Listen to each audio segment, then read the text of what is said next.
श्री स्वामी समर्थ. धनतेरस अश्विन कृष्ण त्रयोदशी या दिवसाला आपण धनत्रयोदशी म्हणतो आणि ह्या वर्षी 18 तारखेला शनिवारी आहे धनत्रयोदशी.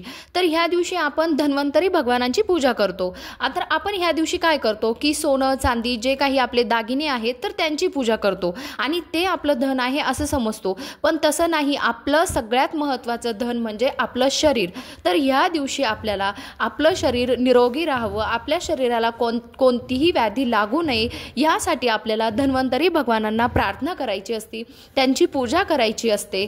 तर आता बघा की धन्वंतरी भगवान तर जेव्हा सागर मंथन झाले तर त्या सागर मंथनामधून 14 रत्ने बाहेर पडली. तर त्याच्यातील 5वे रत्न म्हणजे धन्वंतरी भगवान. तर धन्वंतरी भगवानांना आयुर्वेदाचं देव मानलं गेलं आहे आणि यांच्यामुळे आयुर्वेदाचा विकास झाला.